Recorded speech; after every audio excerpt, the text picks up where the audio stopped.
Audio on demand from Vision Christian Media. Audio on demand from Vision Christian Media. Exploring faith and the future. Neil Johnson and Bible teacher Dr. Kameel Majdali. We've been talking a lot about the Bible and how it transforms lives. The revelation of God to a sinful humanity. Let's come back to some nuts and bolts today, Kameel. Let's talk about how we got the Bible. What are your thoughts? Great question, Neil. And it's amazing because there was a variety of ways God used to convey his word to people. He didn't use one method. He used several, and he did it over a period of 1,600 years with approximately 40 different authors. I think they were in like 3 different continents when they wrote. And it's amazing the uniformity and consistency of the message. The fact that it is so consistent despite the time and the number of authors and the variety of methods of delivering it is part of the proof of its inspiration.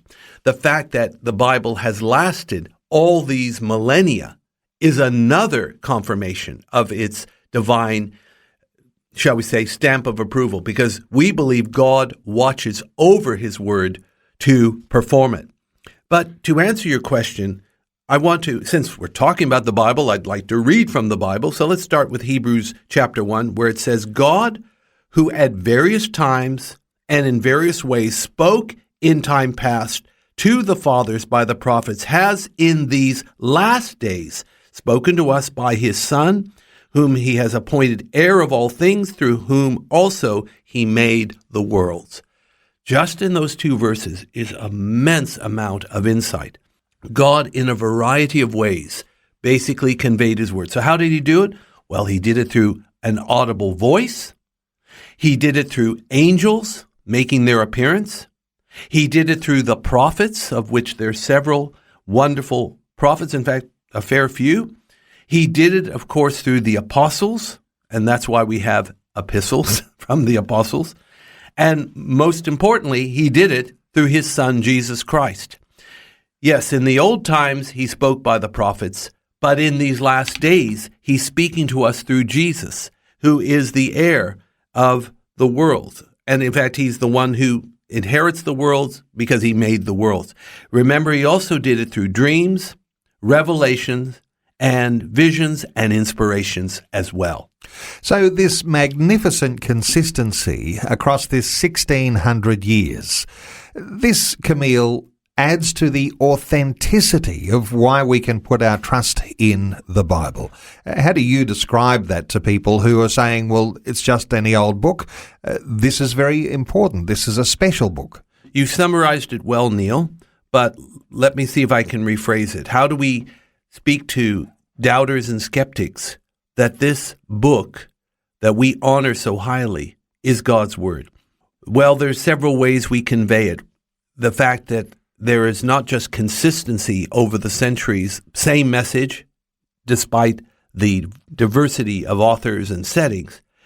We also talk about it as far as the ring of authority and truth. When you read these words, they're not just mere human words. They are solid. They resonate. They sound like they come from God.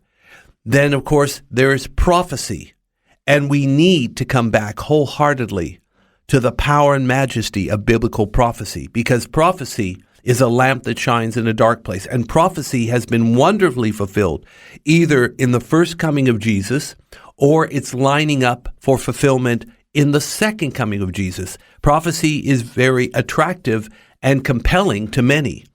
And there's other things we can share too. But the main thing to remember is that God used a variety of ways and people to convey one simple message, that he so loved the world, he gave his Son for the salvation of souls. Faith and the Future with Neil Johnson and Dr. Kameel Majdali from Teach All Nations. For more from Dr. Majdali, including books and DVDs on prophecy, Bible commentaries, plus today's and other episodes of Faith and the Future, go to vision.org.au. Thanks for for taking time to listen to this audio on demand from Vision Christian Media. To find out more about us, go to vision.org.au. Thanks for taking time to listen to this audio on demand from Vision Christian Media. To find out more about us, go to vision.org.au.